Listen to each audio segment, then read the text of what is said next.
Hello and welcome back to my channel. If you're new here, my name is Tracy. On this channel we talk about post-traumatic growth and the things that we can do to be more resilient in a life after trauma. Today I am going to share a bit more about my story. I have received a lot of questions about my brother Brandon, what happened in the period of time between us living with our grandparents for the second time and me going off and starting my own life.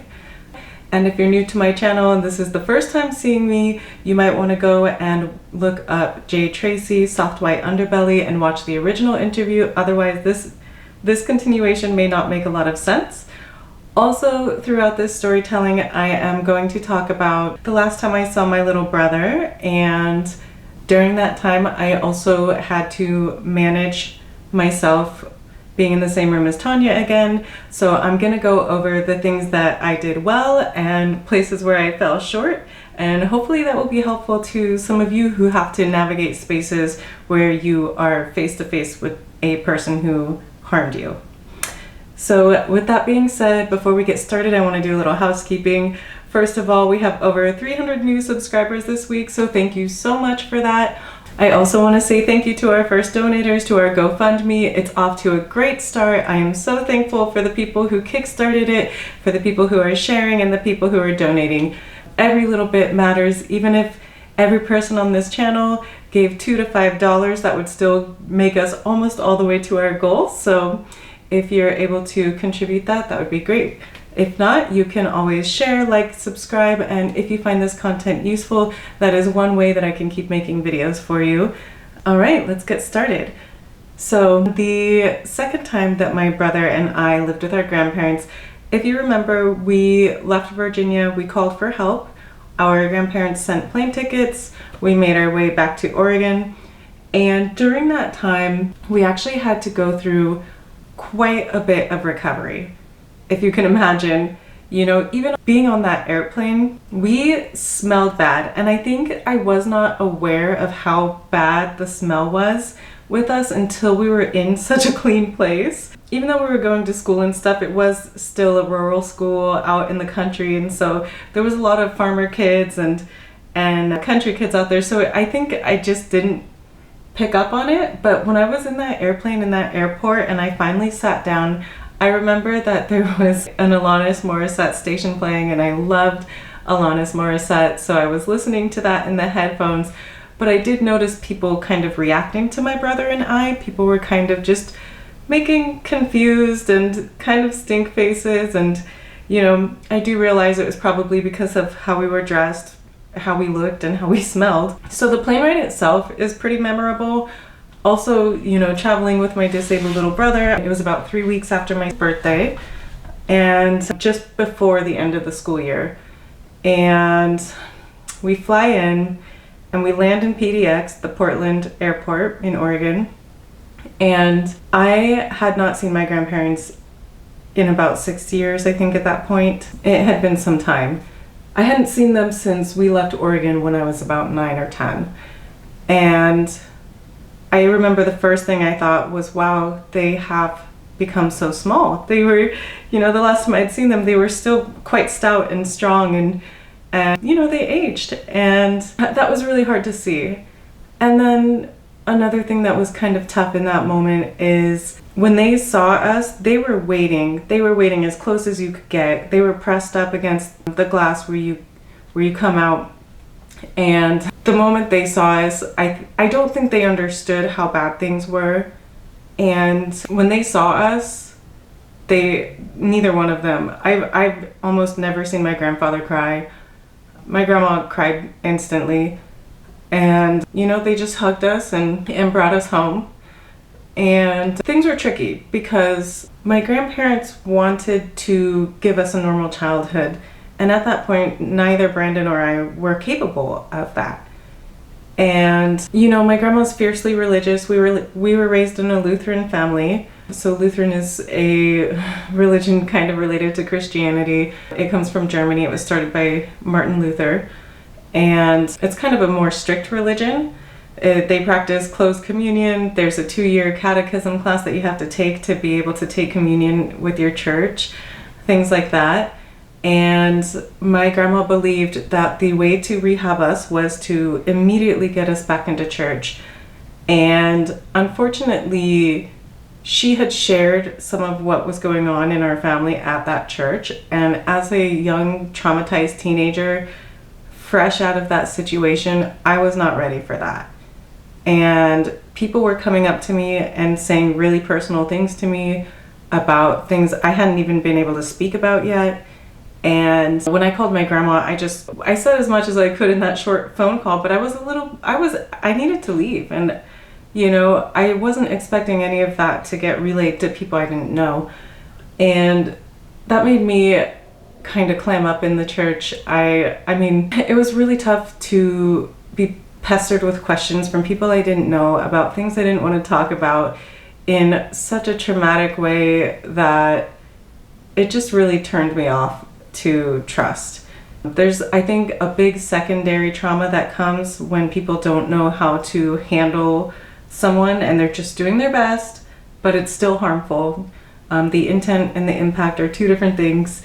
You might have the intention of healing and trying to push a child into what you deem as a safe place, but if it's not handled with care, the impact can still be negative and harmful. And that's kind of what happened in that situation. My grandma was most likely seeking comfort and advice, but people in those kind of circles in a lot of churches, they're close-knit and people just share everything. And that was not something that was helpful to me. It actually was pretty harmful. And when it came to Brandon, he had his special needs disability care on top of the trauma. And the difference with Brandon is he doesn't have the ability to say, this happened to me. He cannot recall a memory and verbally speak it out. He tends to act out his long-term effects tend to come out kind of physically, behaviorally. He picks at his face to this day, and this is something that Tanya has always done her whole life, is she picks at her face and she kind of digs these scars into her face. They're all over. She used to spend hours in front of the mirror picking at her face. And Brandon has kind of picked that up, but he'll do it unconsciously. He'll be sitting there and he'll just be rocking and he'll be digging his fingernails into his face and you'll see it. And it's hard to watch. And gosh, one of the very first days that we were back in Oregon with our grandparents, our uncle had come over and he was helping our grandparents build a deck onto their house where we were living. And this was a concrete deck, and we all, put our signatures and whatnot into the cement to kind of seal it. And, we were all participating in this. We kind of already had a good flow when it came to building this deck. We're all unloading the supplies from my uncle's truck. We're all bringing them back behind the house. We're stacking these bags of concrete, dry concrete, and bringing the tools together. And we're all putting in the work and we're transferring these things back and forth. And there was a moment where, because of Brandon's disability, cerebral palsy, sometimes he has a little bit more strength than other times. Sometimes he can lift something, but then sometimes his muscles will give out and he just won't be able to carry something. Or he'll stumble, or he loses his strength and he gets very shaky. And he was trying to carry a bag of concrete from the truck through the garage to where the back porch would be. And he, on the way, lost his strength and dropped the bag on the ground. And immediately he started shaking and he wet his pants. And, that was a really hard moment to see, because my grandma, my grandpa, and my uncle, we were all watching this happen, and it was so obvious. It was so obvious that this was a reaction. He was obviously prepared to be hit or chastised or treated poorly over a simple mistake. And, as soon as he started to cry and ruined his shorts, my grandma ran over to him and just held him, and told him it was okay. And we did work on this porch together, and it's still there to this day. That was just an illustration of kind of the shape we were in mentally and physically when we had moved in the second time. And it was tough, it was tough to try and get along in that high school It was tough to try and connect with other kids. Like I said in my first interview, it's really tough to go from such an intense lifestyle to trying to blend in with kids who don't yet know how evil the world can be. And once you have that vision, you can't take it back. So it was a struggle. We had some struggles, but I did get to live somewhat of a teenage life. I got to go to my prom. I got to go to a winter formal. I made friends with the neighbors. There was a group of boys that used to hang out down the street, and they used to ride dirt bikes. And so, I love dirt bikes. So as a teenager, I had walked down. It was kind of a funny moment because my grandma had given me this rule that she didn't want me to leave the front yard. And at this point I was 16. I'd already been through so much that the rule of not leaving the front yard was a little silly to me. Teenagers, you know how they can be. They can be defiant and rebellious. And so I walked down the street, introduced myself to these boys when I saw them riding these bikes, and I asked if I could join them riding these dirt bikes. And they let me. And so I thought it was so tough. I hopped on this bike. I had a really hard time starting it. I wasn't quite strong enough to get it going with the kickstart. And then I think one of the boys had to start it for me. And then I made a loop around their backyard, and I ran into a fence, just a little property line, and I clotheslined myself and knocked myself off the bike. So pretty grand entrance for a first time making friends with these kids. But it worked out. We were friends for a long time. And after that, my grandparents did what they could. They put us in therapy. They had one of my aunts come and teach us etiquette and teach us just basic manners. They really did what they could to prepare us for life and kind of clean us up and, taking care of ourselves, giving us a little more discipline, cleaning the house every Sunday, going to church every Sunday morning, going to school early. I got myself an after-school job, basic normal family stuff. So fast forwarding to my graduation, this is during the time when I started to have a little more tension with my grandma. She means well, but she doesn't really know how to teach. She doesn't know how to explain things. She kind of can only tell you what to do and expect you to do it, but she doesn't know how to break things down step by step. And this is not a knock on her personality or anything, just a character trait that she has. And if she can't tell you what to do and you don't understand it that way, she doesn't have another way to explain it.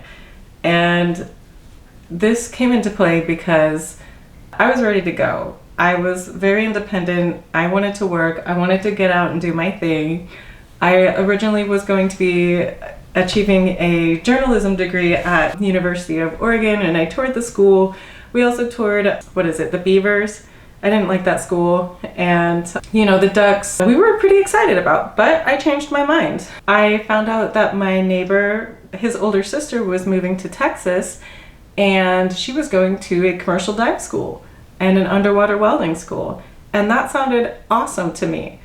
And I said, forget journalism. So she and we moved down to Texas, Houston, and somewhere in that time, I don't know exactly how Tanya got my brother back, but somewhere in that time, she was successful in not only getting my brother away from my grandparents and back to Virginia, but also in obtaining power of attorney over him. Because he is a disabled adult, he cannot live without care. And I honestly do not remember how that happened or the details. At that time in my life, I was out living on my own for the first time in Houston, Texas. We had a pretty tumultuous first 3 days in Houston. I had no idea how to navigate life at that time. And my roommate, my friend's older sister, she had just come out of the military and she had been out for a couple months, and she set up our apartment. I kind of relied on her to do all of the technical adult things. I just wasn't there mentally. I had no idea how to go about those things, and I just kind of agreed with it. I agreed to drive down there with her, and our apartment ended up being in a very bad area of town. To give you an idea of how awful this area was, our rent at that time in 2006 was $400 a month for our shared studio apartment. We got 2 twin air mattresses and shoved them catty corner to each other. against the wall and closet across from the bathroom, and then the kitchen, living room. It was a studio. And the two of us went to a trade school. The trade school was the Ocean Corporation down in Houston, Texas. I think it might be actually closer to, well, Galveston I think is where the dives were. Anyways, we both attended the Ocean Corporation in Houston, Texas. And I think that program was about 9 months. And that time in my life was flat out sloppy. I was a sloppy girl. I had no idea I had to be an adult.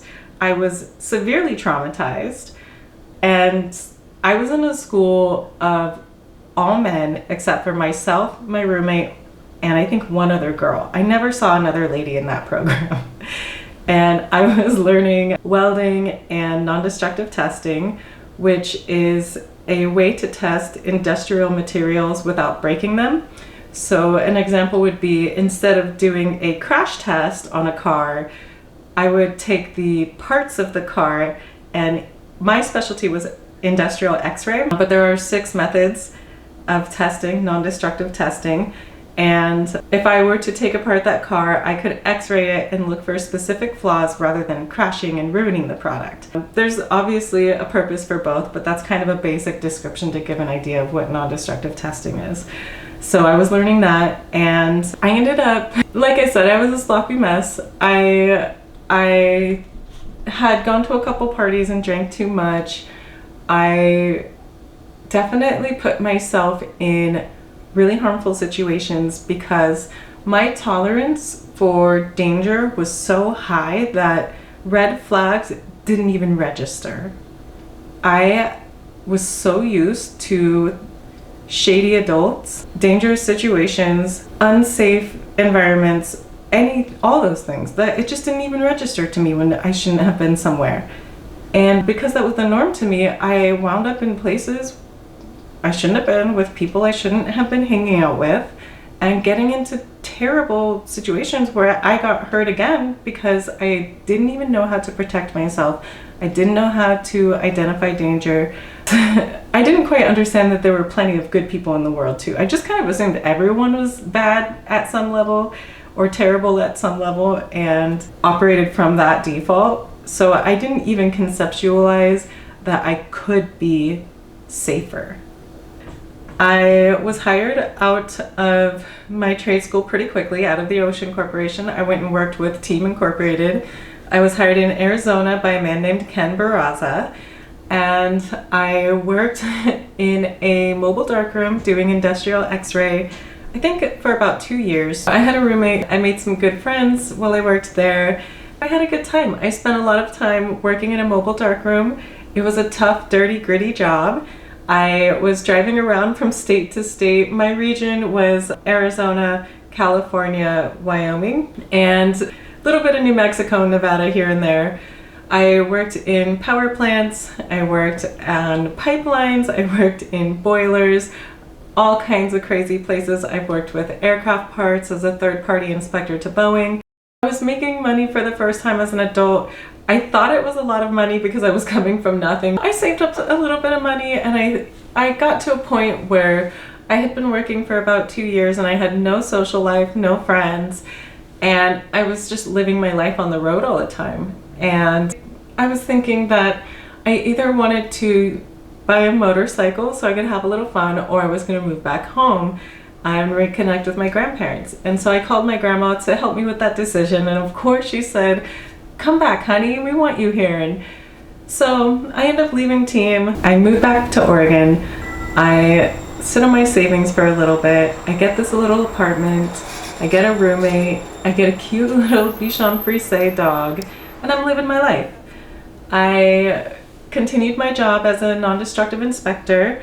I got hired at Precision Cast Parts, which is a third-party inspection company.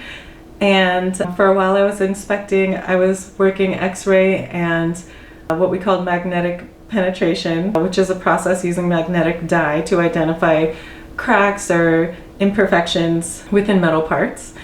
And I was using those methods to inspect Boeing aircraft parts. And during that time, Boeing had a strike. And this strike caused Precision Cast Parts, PCC, to have 3 rounds of layoffs. I made it through the first round, I made it through the second round. Third strike, I was out. I was out of a job, but I still had bills to pay. And at that point, I started dancing. I had waitressed at clubs in Houston, Texas to pay my way through trade school. I was a server. I had not started dancing yet, but I did use my waitressing money to support myself while I was in school. And the schedule worked. I initially had tried to be a security guard, but it was just too dangerous, and I don't know what I was thinking, honestly. So moving into the club was a little less dangerous, but a lot more fun, and I was able to support myself, and I liked the outfits. It was cute. So when I moved to Oregon, I was familiar with the setting, and I wanted to take it a little further, so I did start dancing during that time. Dancing gave me an immense amount of healing. Having a tight-knit group of women who understood me and we were protective of each other. These women were intelligent, agile, they had a lot of different talents, and I owe a massive part of my healing to the friendships that I made in the clubs. If you guys want to hear more about that specific part of my story, I do think that chapter of my life deserves its own attention. But for the sake of brevity, I danced for about 10 years, from 2009 to 2019. I danced in clubs, and then I was also a competitive dancer, and I won a couple titles, and I had a lot of fun. I was able to use my income to travel quite a bit during that time, and in 2013 I decided to leave Oregon. And the reason I decided to leave Oregon is because I had kind of gotten a little too deep into the scene life out there. In Portland, the adult industry is much more casual. It's not as taboo as it is in other places, and people have a really relaxed attitude about the dancer life out there. It's not as seedy as other places that I've been. It's actually quite a nice place if you're gonna do that kind of industry. I will say the income in Oregon is not as high as other places, but to me, having peace of mind and an environment I enjoy is just as valuable as my income. So I wanted to remove myself from the environment that was encouraging my addiction. And I had done quite a bit of healing, not only through therapy, also through dance, through the connections I made in that world. A lot of those people are still very dear to me these days, and I'm grateful for that time in my life. And I left the mainland, moved to Hawaii, and that was a major turning point for me. I was able to get out of my addiction. I had a few relapses where I just had a little bit too much fun. I was not perfect. I definitely made mistakes. I had to learn about the local culture. I was fortunate enough that I was welcomed quite warmly in Hawaii. I was taken in by, so the first night I went to work in Hawaii, I ran into somebody who I had danced with in Portland, and she and her partner at the time, they set me up so well for life in Hawaii. They gave me a couple of books to read. One of them was the Tanya Massey case, and they put me on game for the local culture, and that is something that set me straight for the rest of my time in Hawaii. I was able to volunteer work in the lo'is, which are taro fields. I loved my time in Hawaii. I started my 2 businesses. Gecko Books and Comic Store in Kaimuki was recently vandalized. Now the community rallying to return it to its original glory. Painting Hawaii took on the project 3 days ago. The group specializes in murals and art restoration projects. The artists were able to get rid of the graffiti and recreate the dragon. The Empress mural has been a fixture on the corner of 12th Avenue since the year 2000. When I saw that this had been vandalized and how many people were hurt by that vandalism, I couldn't really let it stand. The neighborhood has been so happy. I didn't realize what an impact this was going to have when I originally took the project. I just did it because we didn't want to see something in our neighborhood be vandalized in that way. The artists say the Empress mural is getting its finishing touch-ups that should be done in the coming days. Very cool. Right on. Way to go. As I mentioned before, I got very deep into photography, and I started taking free workshops and just learning as much as I could. And I was dancing, I was diving, life was beautiful. Hawaii has a really great organization called the SATC, and that is the Sex Abuse and Trauma Center, and they have plenty of resources for victims of assault. So if you live on Oahu, it's a great place to go if you need therapy. Shout out to my 2 therapists from there. You know who you are. And then the last time I saw my brother was actually while I was living in Hawaii. Tanya and I were very rarely in contact. I went low to no contact with her because I was unable to live a healthy life and also balance communication with the person who was responsible for the abuse that I suffered. And there was a moment in time where Tanya said that she was taking Brandon to Oregon for a family reunion. And I was going to have an opportunity to see him again, and I was going to have an opportunity to see family members I hadn't seen in about 14 to 16 years. So I moved aside everything in my life to make it to this trip. And this was in June 2021. And on June 8th, I flew to Oregon to meet Tanya and Brandon. This is where we're going to start talking about manipulation tactics from abusers, because I wanted to maximize the amount of time I was going to see Brandon, but I knew that Tanya was going to pull a bunch of manipulation tactics because that's the only way I've ever known her to be. And at this point, I was old enough to know what I would be up against, to know what the patterns were, and I had been active in therapy twice a week with my therapist at that point. And to prepare for this trip, I had extra therapy sessions with my therapist. She bought me a cute little stuffed blue whale that I could carry with me to remind me of her while I was traveling and facing Tanya.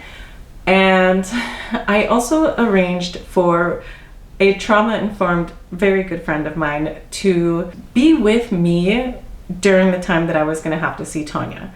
And she was not able to hold my hand through this whole trip, but this person was able to show up and stand by my side for the first couple of days so that I didn't have to do it alone.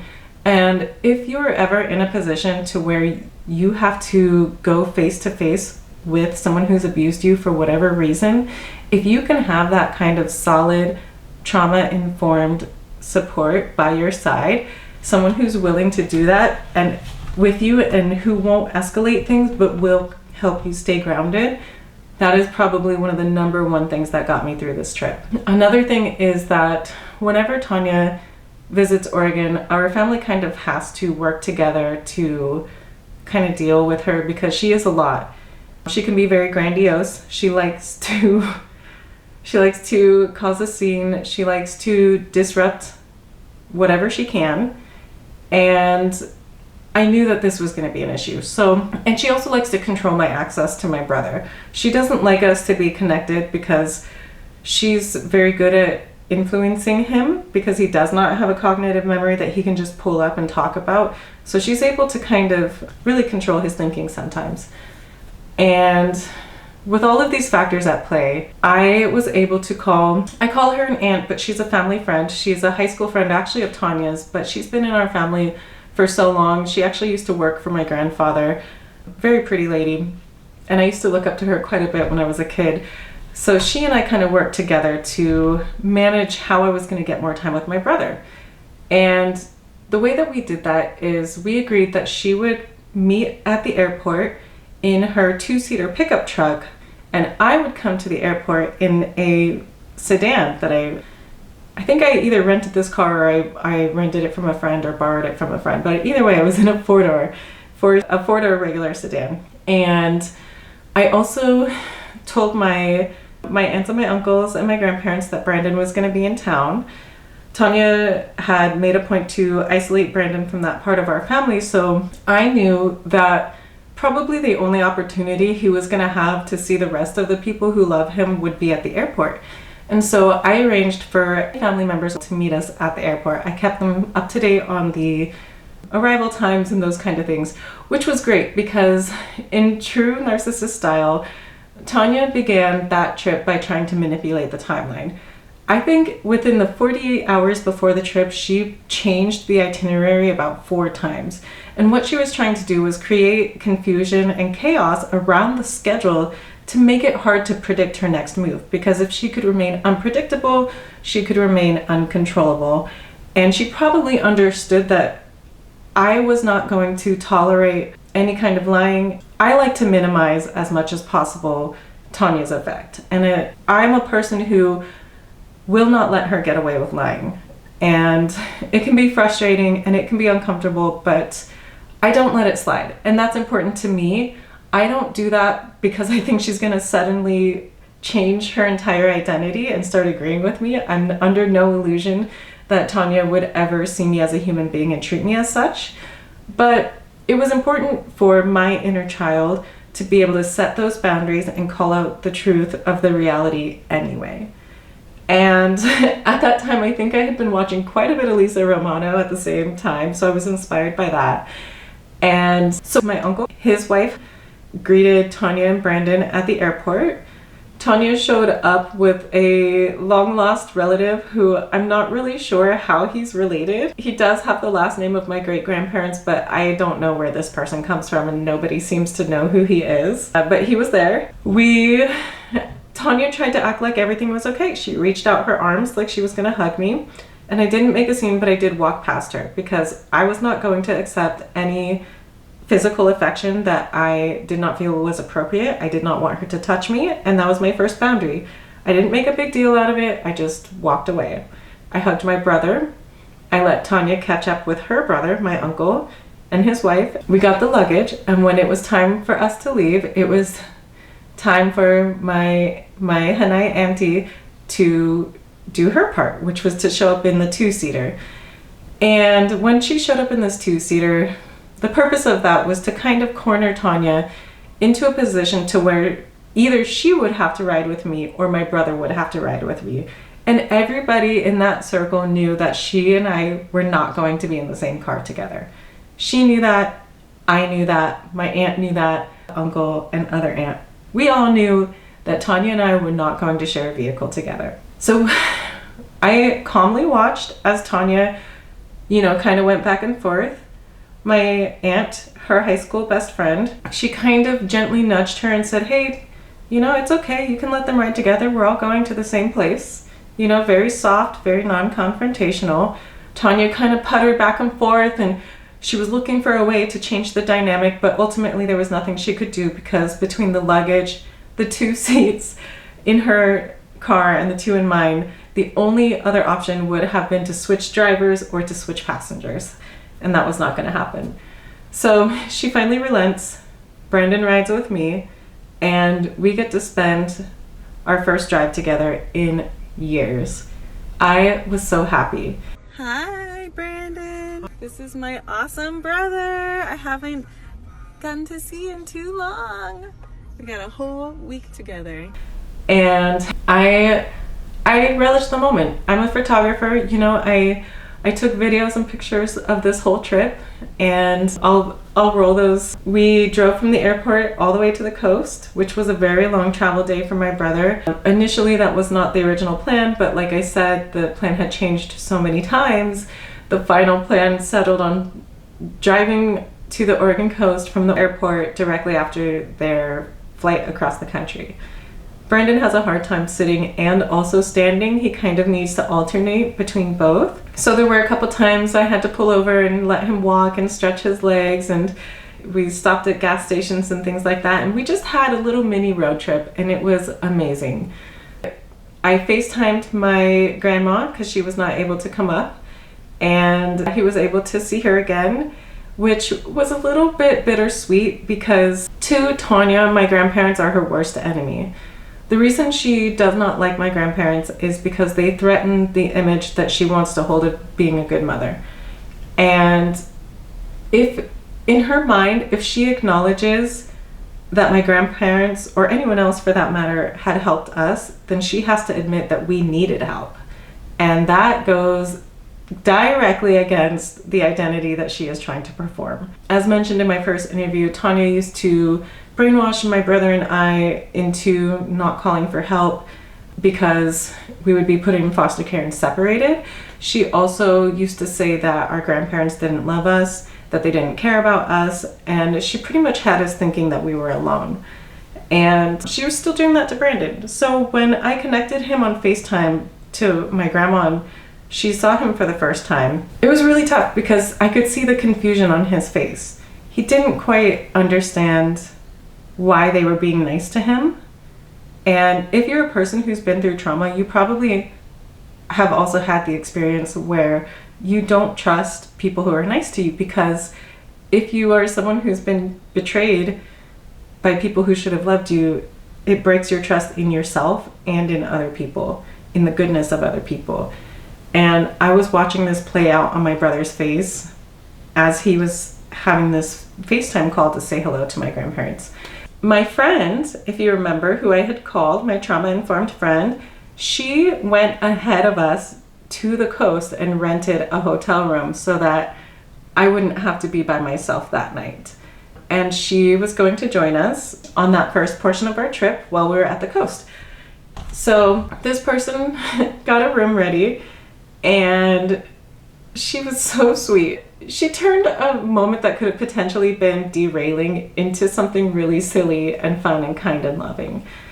And when we got to the coast, my brother and I, we went to a popular restaurant out there called Moe's. It's a chowder restaurant right on the water. It's been there forever. So we go and get our clam chowder. We walk the familiar streets. You know, we take pictures, we have a good time, and then we go back to our hotel rooms. When we get to the coast, my friend has already set up the hotel room. And then Tanya wants to go to a casino. So we go to a casino. I'm not a gambler. I've just never been interested. I don't care if anyone else gambles. It's just not appealing to me. There's no judgment. We go to this casino. I'm hanging out with my brother. My friend is getting to meet him for the first time, and I've told her so much about him. And so she's great with him. She is just so kind and gentle. She can see what he needs. She is trauma informed, and because of this, she's able to navigate his behavior very naturally. And it was just such a nice time. So we go into this casino. Tanya wants to gamble a bit, so we walk around, and you know, my focus is on my brother, so we're just kind of touring the place. We sit down, we give him some money to play some slot machines. And then at a certain point, he tells me that I can see he's starting to freeze. He will sometimes kind of just stop and freeze. And we've had some nurses say that it's possibly a seizure. We've had other people say it could just be a trauma freeze response or overstimulation. Either way, I could see that he wasn't functioning very well. And I asked him if he was okay, and he very slowly says to me, "I want to go outside." So we go outside. I said, "Was it too much in there?" And he said, "Yeah." So we go and sit, and the sun is starting to get low in the sky, and it's not quite sunset, but it is beautiful. And my friend and my brother and I are sitting on this bench, and you know, it was just nice. We're just breathing in the salty sea air. The sun is getting lower in the sky. Tanya and her high school friend and that guy she brought, who, our mysterious family member, they're in the casino. And, you know, I just tell her, hey, this was too much for Brandon.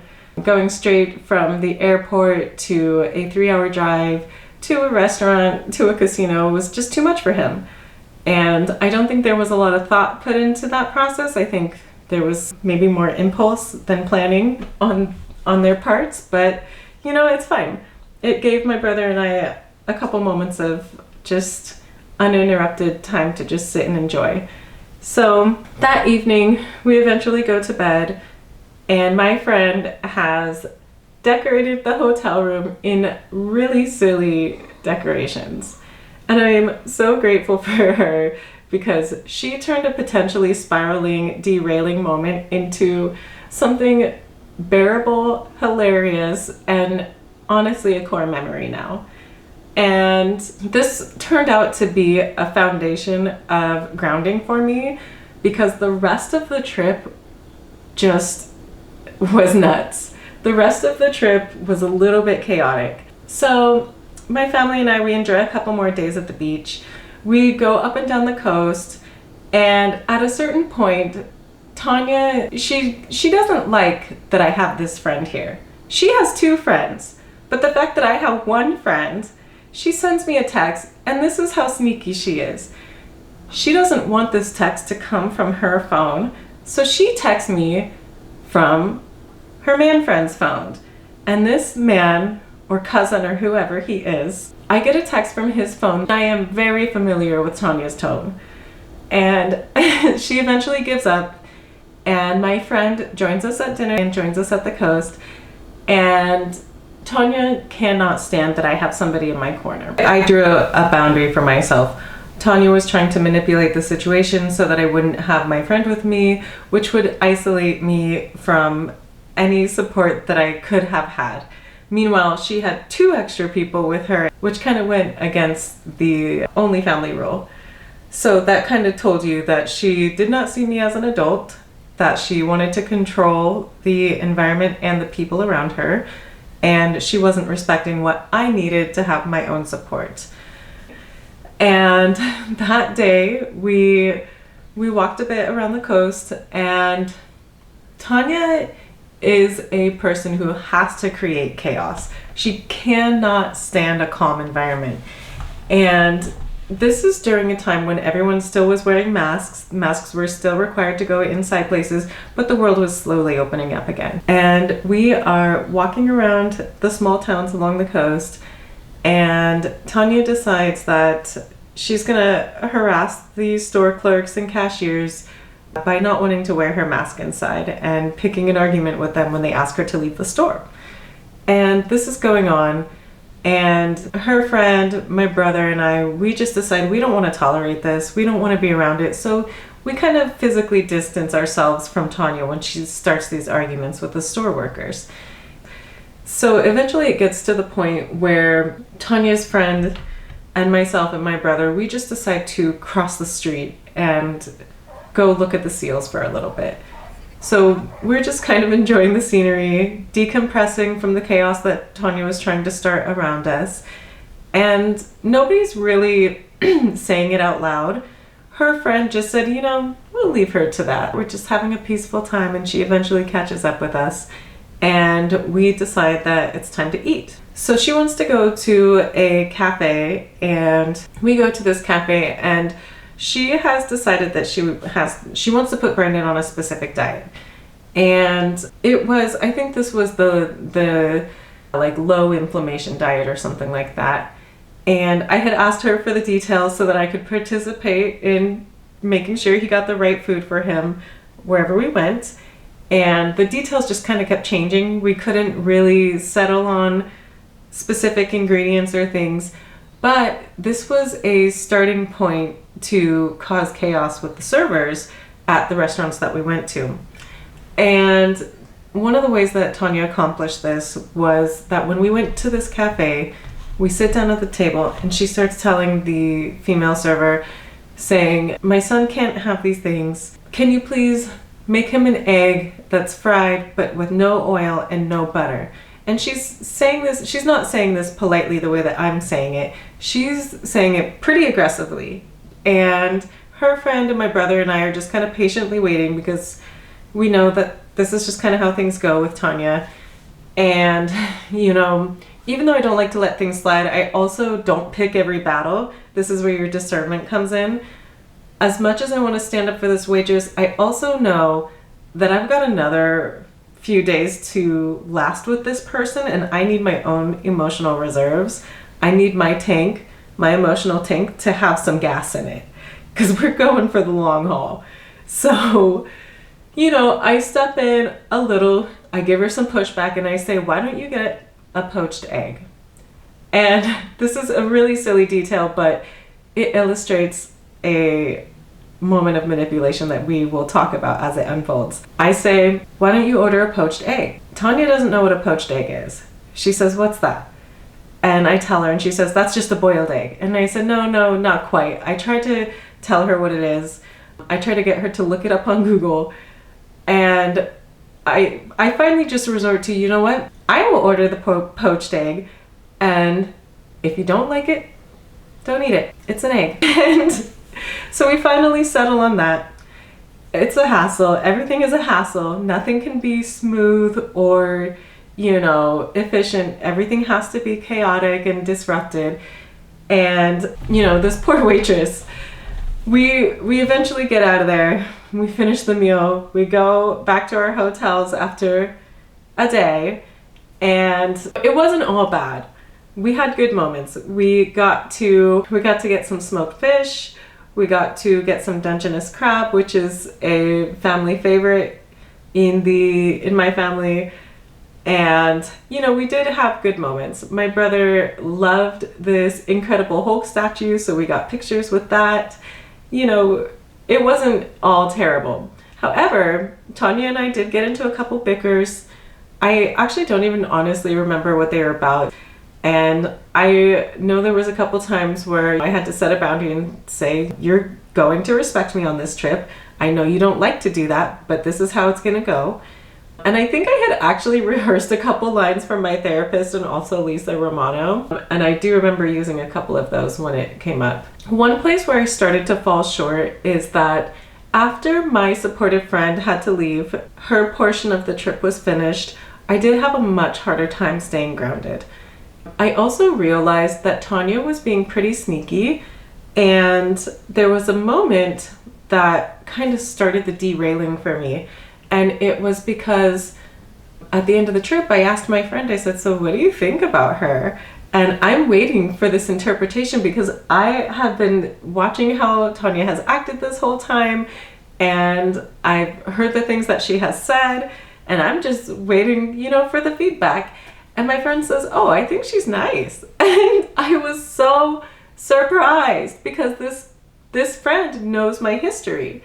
And she showed up because she knows my history, and she supported me through many dark times.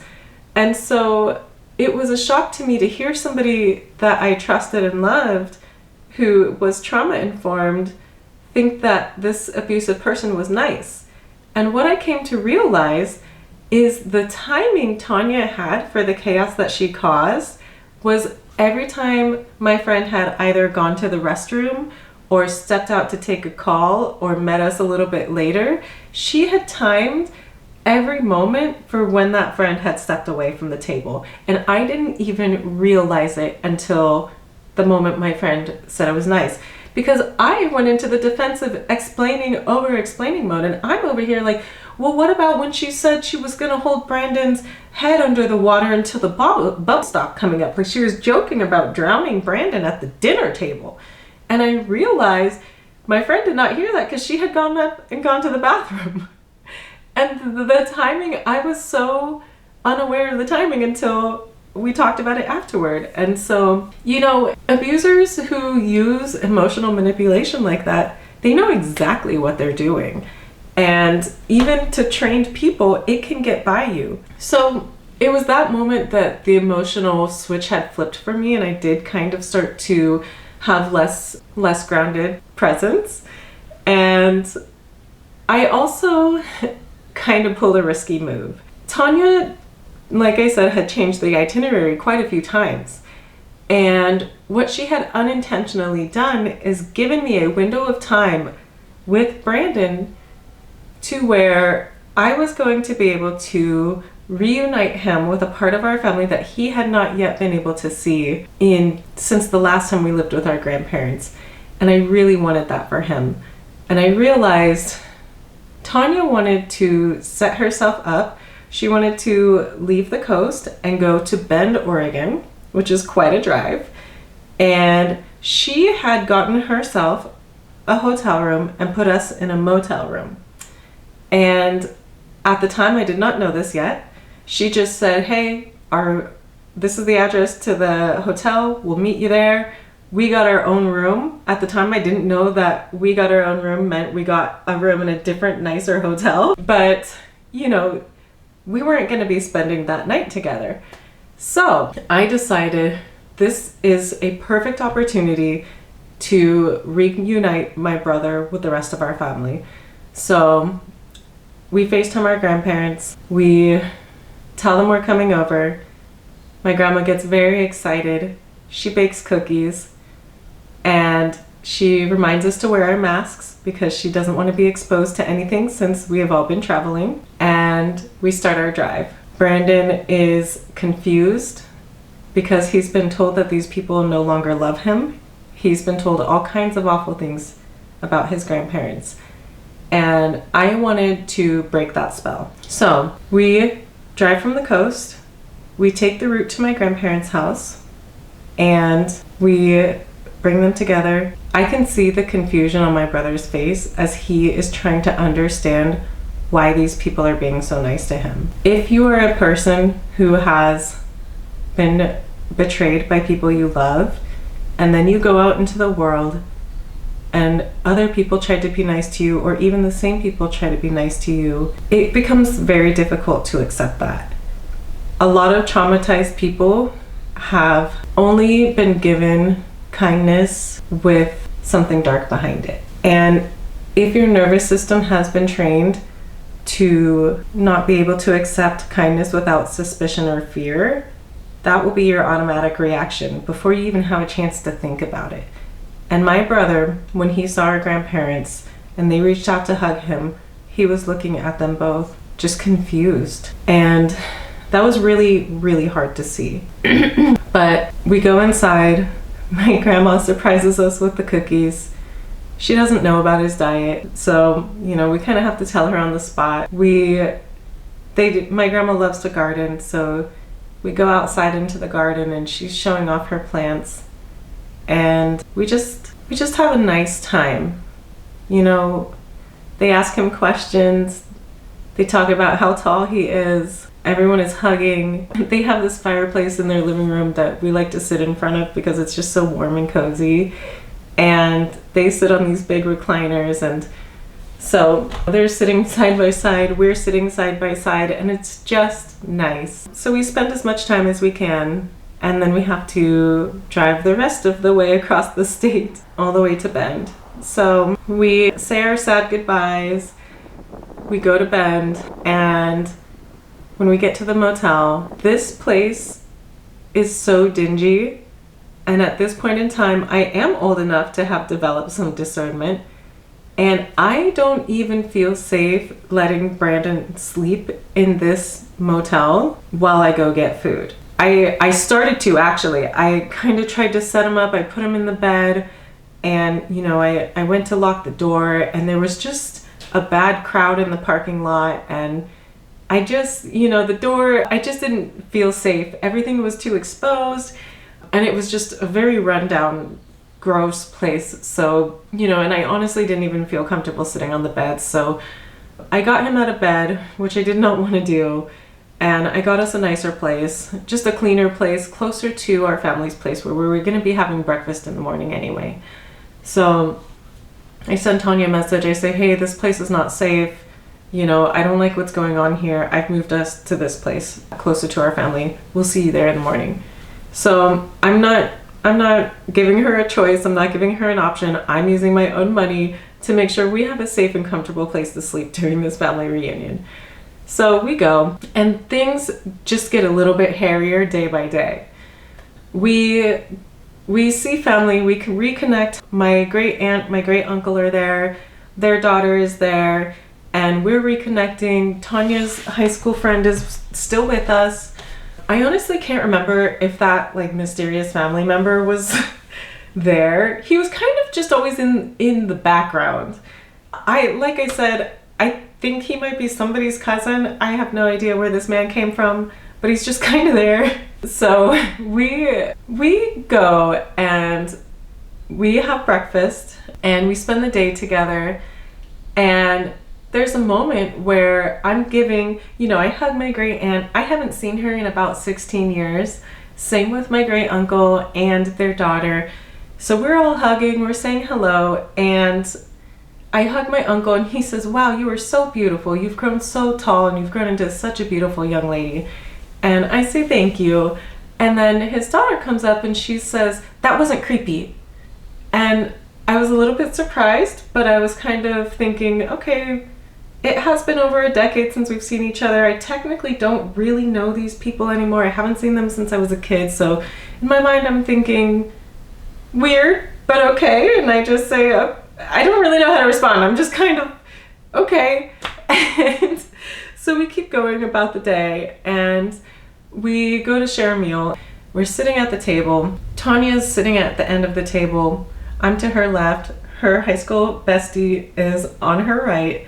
And then my great aunt, uncle, and their daughter. And we're all sitting, and my brother's here next to me. And we're just talking, you know, the small talk. How was your trip? How has your first few days been? And, you know, I did not hide that I took Brandon to see our family. I wasn't ashamed or scared. I posted our reunion on Instagram, not in a weird, petty way, but just because I'm a photographer. I post everything. If you go to my Instagram page, it's all still in my highlight reel. It's up there for the world to see. It's been there for years. And so I can't remember if they saw it or if I mentioned it, but one way or another, it came up that we saw our grandparents.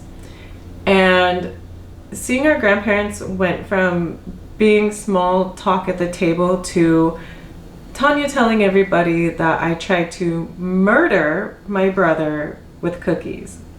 That I tried to poison him with cookies because I was like intentionally disobeying his diet or something. So off the wall. And I just, you know, it is what it is.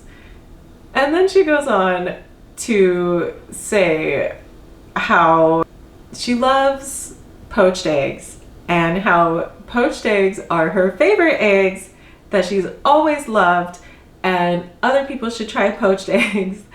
I say, you didn't know what a poached egg was yesterday. I was trying to explain it to you.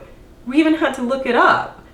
And then her high school best friend says, Tanya, don't you remember? And she's more soft-spoken. She doesn't like to be in direct conflict, but she was there. We were all sitting at the same table. And Tanya says, oh, that didn't happen. I've always loved poached eggs. And it was such a ridiculous moment. But I'm bringing this up because this is where I fell short. Between murdering my brother with a cookie and going from not knowing what a poached egg is to just lying for no reason, going from not knowing what a poached egg is to making up a useless story about how poached eggs were her favorite, it was just such an emotional whiplash. And I didn't have my friend there with me for support, and I had that weird moment at the door, and these things were adding up for me, and I just got to a point where I could not bear to be at that table. So I got up and I left the table, and I went into the other room, I went into the kitchen, and I just watched the squirrels through the window. You know, I took a moment to cool down, and Tanya's high school bestie actually also left the table and joined me in the kitchen, and we're both watching the squirrels, and I said, what was the point? What was the point of lying about that? You know, I was very trapped in that frustration at the time, and I was looking for answers. I started to get stuck in that same spiral where I'm questioning, why is the abuser acting abusive? Well, the answer is because they are abusive and they want to cause harm. If they didn't, they would act differently. But these are choices that she was making, and she was making these choices intentionally, and she knew that she could emotionally bait me into a reaction at that time. She knew that I had been separated from my friend. She was upset that I made a spontaneous decision twice in a row that I took Brandon to see his family, and I also took him to a safer hotel. She did not like that either of those decisions were made, and she wanted to cause some chaos and bait me into a reaction, and she was successful in that. So, you know, my aunt and I were watching the squirrels. I say, why? What was the point? And my aunt says, your mom has her problems. And I felt a little validated, but I also kind of felt, why are you tolerating this? I'm here because I'm blood related, but you don't have to be here. So, you know, sometimes it's hard to accept that people who are capable of the type of abuse that I went through and that many of the people on this channel have gone through, it's hard to admit that our abusers can make deep connections with other people and that many other people will choose their side. And even though we live in that reality, most people don't want to face conflict. Most people get anxiety about having to accept that someone they've known for a long time can be as dark as they are. That's a very hard thing to accept, and many people, including family, will choose the easier route. They will choose to keep the peace rather than protect somebody else, no matter how deep or disturbing the harm done was. Most people will prioritize their own comfort and peace. And right or wrong, that puts the person who suffered the abuse in the position of being very alone. We rejoin the table, we finish our meal, it's a little bit quiet, it's a little bit tense, and then we all decide to watch a new movie that had come out that year, which was the new Cruella de Vil movie. And I actually had not seen previews for this movie, and I did not know that the focus of the movie was going to be about Cruella's narcissistic mother. And this is the movie we end up watching as a family right after this dinner. And this is where I continue to be dysregulated and not performing quite my best. And not that I need to perform, but I was making people uncomfortable in a preventable way. As we were watching the movie, I was boiling inside, and I wanted the people around me to understand the pain I was in and the amount of self-control it was taking to remain calm in that space with Tanya. Because realistically, I'm also experiencing all of my CPTSD symptoms and triggers. For me, I get a lot of really bad nightmares. I get terrible flashbacks. I sometimes can go into kind of like a brain fog where I am not concentrating. I can be emotionally dysregulated. So I just, it knocks me off my game, and I'm just not at my best. And I did make a couple of comments when I was surprised at what a narcissistic movie this was. I felt so seen by Cruella de Vil's life that I was commenting out loud. And just a side note, I do kind of talk through movies. It's just something I do. I'm so sorry for the people I watch movies with, but I can't keep my mouth shut. I'm saying things that don't need to be said. I'm agreeing out loud with the situation that Cruella is in. I'm saying things like, gosh, I know exactly what that's like. And just kind of, I wouldn't call it baiting, but I think I just wanted the people around me to understand that it was hurting me to be in that space with Tanya, and that nobody was acknowledging it and nobody was willing to ask me about my side. And that evening, I ended up staying up late with my great aunt and her daughter, and we catch up. Like I said, it had been about 15, 16 years, I think. So we're just catching up. We're sharing old family stories. We're talking about my great grandparents. My great grandma was a wonderful cook, and I used to have a box of her recipes that I saved. And when the old trailer burned down in Virginia, which I just realized I actually haven't told you guys that, I used to have a box of my great grandmother's recipes, and they ended up burning up in the trailer that I left shortly after my brother and I left Virginia. That old trailer burned down because the man that Tanya had gotten involved with lit it on fire. And with that went the recipes that I had from my great grandma. We didn't really pack when we left, we just left. We got out of there as fast as we could, and we just got on that airplane. I don't even remember, I remember being really cold on the plane because I didn't have a jacket or anything to keep me warm because we just didn't bring anything with us. So anyways, when I am here with my great aunt and her daughter, I am so excited that they have a collection of my great grandmother's recipes. So I am photographing the front and back of all of my great grandmother's recipe cards. And this is something I'm so happy about. I felt like I had a second chance at obtaining a piece of my great grandmother's recipes. I actually still have them. And as I'm photographing these recipes, we're catching up, we're sharing stories, we're reconnecting, or at least I think that we're reconnecting. And I am very vocal about the abuse that I went through. I went through so long in my life of not being heard and not being believed, and people don't even ask questions. They don't want to know. They want to stick with whatever they believe, and they don't want to allow any room for any other possibility, because that means confronting things about themselves too, that they either You know, maybe they didn't step in time when they could have. Maybe they have to accept that somebody they care about is capable of very dark things. Maybe they have heard a story ahead of time, and it's proven in psychology that many times the first story you hear becomes the baseline and everything else is compared against it. You know, there's a lot of things that were at play here. And one other thing I found out later, which I will reveal shortly. But at this time, I do bring up the abuse. You know, I say that Tanya was intentionally abusive. My great aunt's daughter, you know, she says, well, she had a hard life. I said, that's not an excuse. She says, I just wish you would have left sooner. And I said, we were kids. How were we supposed to leave sooner?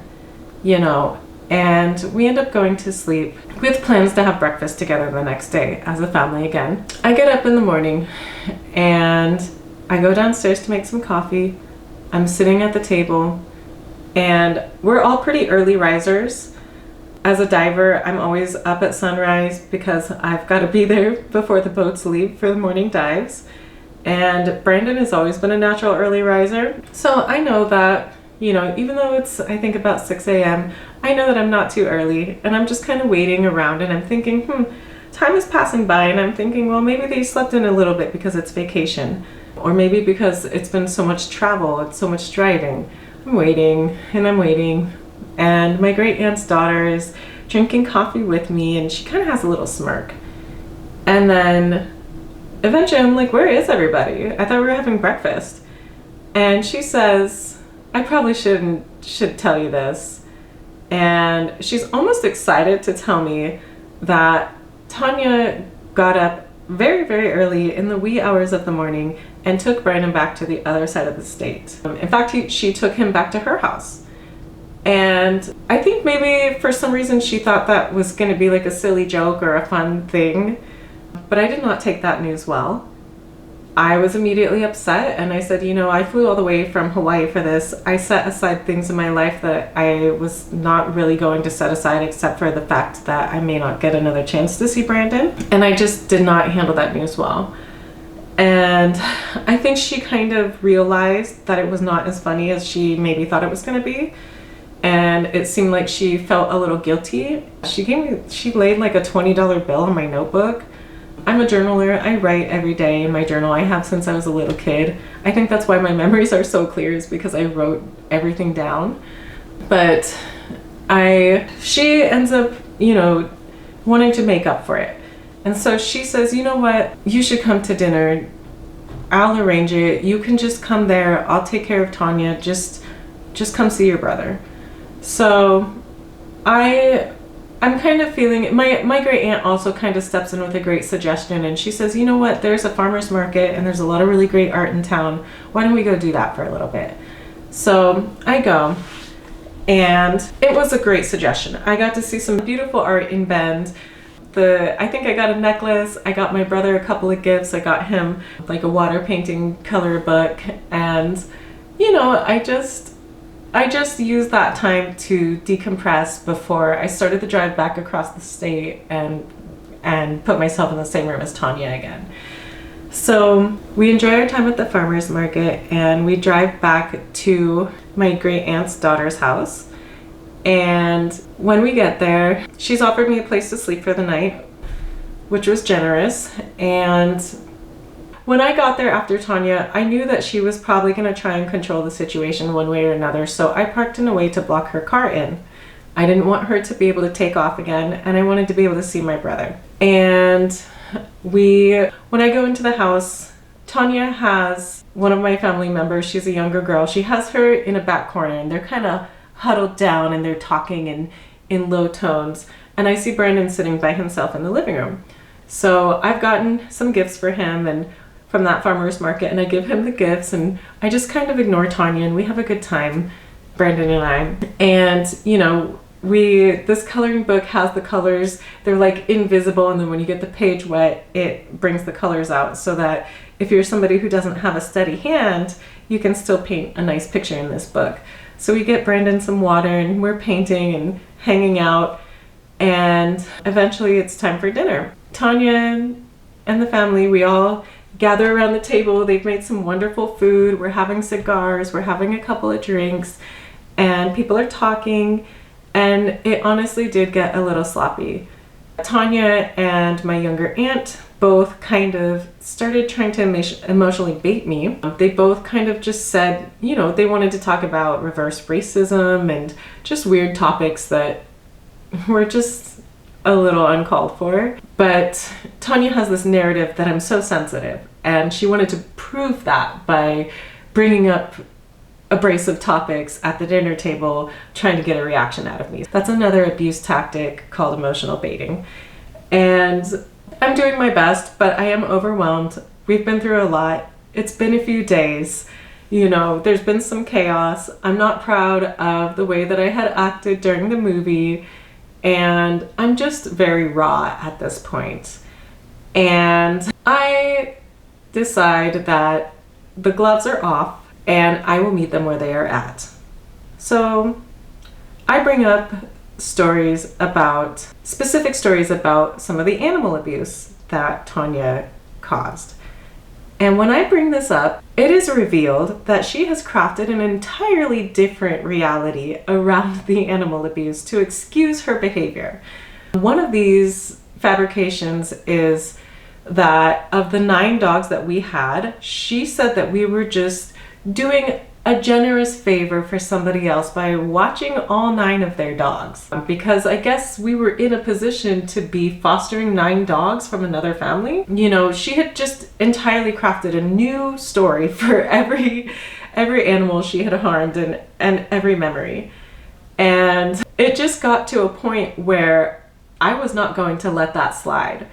And I practiced my Lisa Romano lines, and I said, well, you know, you're entitled to your reality, but what happened was this, and you can live in whatever reality you want to stay in, but this is what really went on. And, you know, if my goal at that time was to keep a harmonious environment in which I could prioritize spending time with my brother, it probably would have been more effective to not bring up, it probably would have been more effective to not match their energy. And at that point, my emotional tank was too drained to be able to have the capacity to be the better person. I had that little bit of time at the farmer's market, but I did not do anything to take care of myself emotionally before I walked into this environment. And because of that, I did not have the energy to remain calm and composed. I brought up those memories. When I saw that Tanya was lying, I called her out directly. And for an abuser, they do not like exposure, they don't like to be challenged, and they definitely do not like the truth being told. And I just didn't let her escape it. And because of that, she said, Brandon, get up, let's go. And Brandon looked up at her with this he said, Mom, and he just gave her this look. She said, get up, let's go. And my aunt says, Tanya, sit down, we're just calm down. And Tanya, the more she's told to calm down, the more upset, and the more she starts raising her voice. So they go outside. I remain seated at the table because I know that I have blocked her in with my car and she can't escape. She gets up, she leaves the dinner table and goes to leave. And my aunt says, look, she's running. So in my mind, I'm thinking, okay, she is kind of seeing it. We end up stalling because I have blocked her in. Tanya cannot just up and run with my brother again. The difference between when I did it and when she did it is that I did it because I wanted to reconnect him with family members who love and support him. And I also didn't break the timeline that Tanya set. I still respected the schedule. Tanya decided to leave in secret without telling me, and she did it as an act of retaliation and to regain control over the environment and the people. So I wanted to prevent that from happening again, so I did block her in with my car, and that forced her to have to come back inside and ask me to move my car, which gave me leverage to negotiate a little more time with my brother. And that's what I did. You know, we stood out in the parking lot, we shared a few more words, we had a few more hugs, we shed some tears, And I just reminded Brandon that sometimes the adults around us are going to have really strong feelings about people, but we don't have to have the same feelings. She might be mad at them because she has her own reasons to be upset at people, and those reasons have nothing to do with you. If you want to love the people who love you, you can just do that. You don't need permission, and you don't have to be angry at them just because somebody else is. And I asked him if he understood, and he says, yes, I understand. And he was crying. And that was the last time I saw my brother. That was, I think, June 2021. And Tanya took him back to Virginia. On the last day, I had a nail appointment with my cousin. And she's the girl who was kind of huddled in the corner with Tanya when I got there. Here is when that little foreshadowing I gave you earlier came to light. I hadn't seen this girl in many, many years, since we were little kids. And I really wanted to get to know her. I was excited to kind of see her as a young adult. And I'm an open person. I like to get to know people, and I wanted to reconnect. And so we went to go get our nails done, and she was very anxious. And she tells me, she opens up about some things that were hard for her growing up. And then she says, there's something I've been wanting to tell you, but I'm scared. Or she may not have used the word scared, but she said, there's something I want to tell you, but I'm nervous to tell you. And I was kind of surprised, to be honest, because even though I was a little sassy, I'm generally a very kind person. And I didn't feel like I had given any kind of unapproachable vibes. So I said, okay, sure, yeah, what do you want to tell me?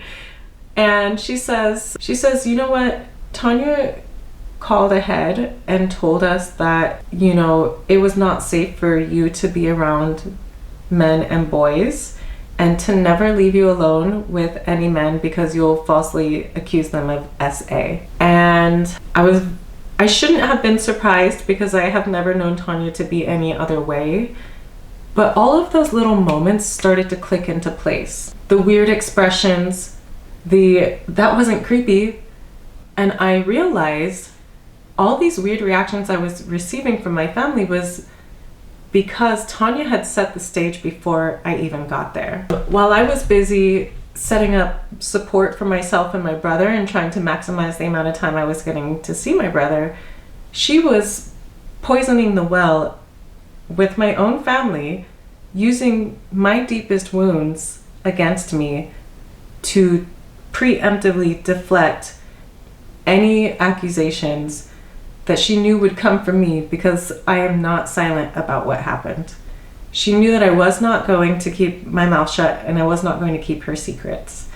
And she decided to take preemptive action by telling our family that it was not safe for me to be around men or kids by myself. And at that time in my life, I was not at the level of calm and healing that I am now.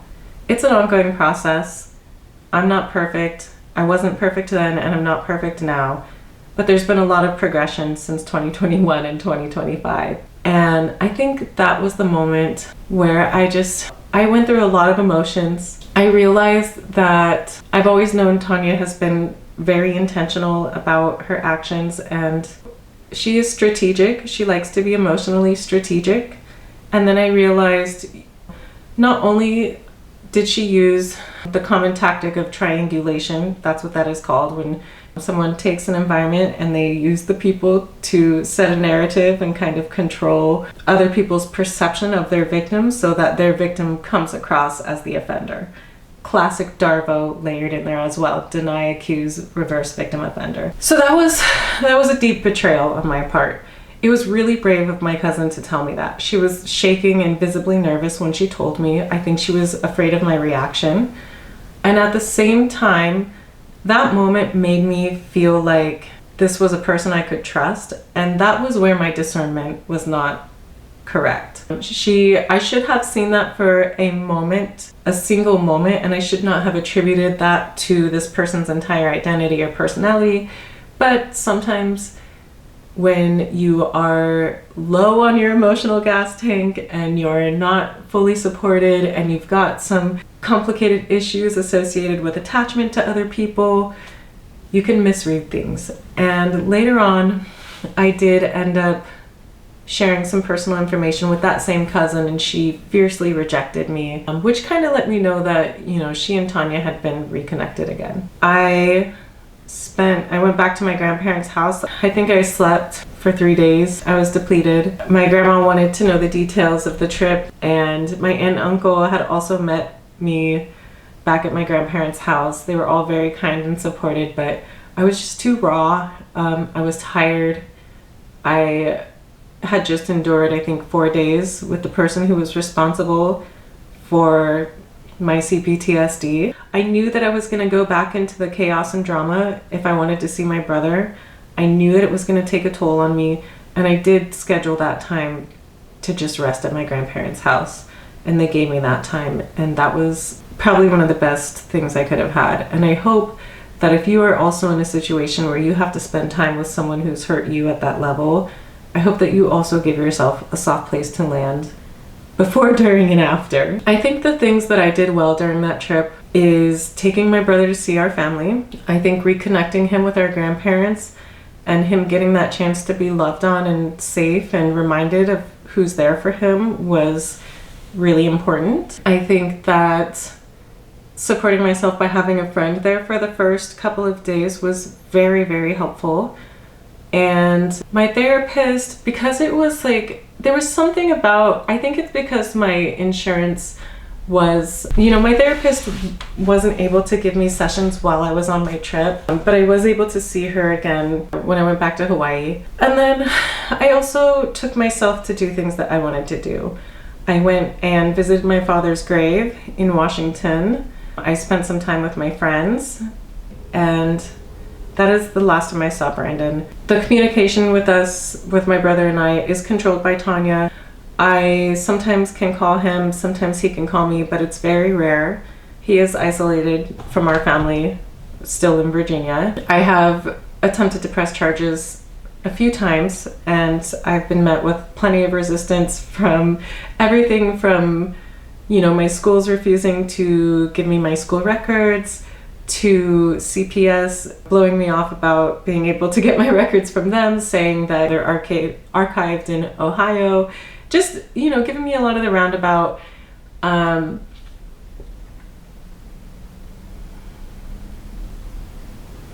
think the takeaways from this for me are, I didn't need to be perfect the whole time. I still showed up for my main goal, which was to spend time with my brother. I supported myself in the best ways that I knew how to at that time, and I surrounded myself with supportive family members. And I can tell you, it's not easy to be in a family that protects an abuser without ever asking your side. And I know that many other people, many other kids like myself have been in that position. They've been in a room full of family members who refuse to acknowledge what you've been through, and they refuse to hold the abuser responsible. They refuse to play any part in it. And the problem with that is when it comes to abuse and family members or people who know about it choose to bury their head in the sand, they are choosing the side of the abuser. And in my case, they are choosing the side of someone who harms children. And that is a very hard thing to accept and come to realize. And it doesn't matter what their intentions are behind it, because the impact is the same. So we can sit with that for a second, because I know that I'm not alone in this situation. I know there are a lot of people out there with different variations of being triangulated, being on the wrong side of Darvo, being in situations where their abuser is able to control the perceptions around them, and being around just chaos. And I hope that as we continue these conversations, as I reveal different details and different stories from my life, beginning from what I endured to the very messy early healing process to where I am now, I hope that together we can build this cohesive vocabulary with a real-time, real-life example that helps us name it in our own lives, see it when it's happening to someone else, and have the strength to step in when it really matters. I want to thank you guys for joining me on this journey. I know it's not always easy to listen to these kinds of stories. And I also know that sometimes it can bring up things for other people. So if you find yourself dealing with some pretty intense emotions, I want you to take care of yourself. I want you to do something very kind for yourself, get some rest, and meet me here again later. Thank you so much for being here.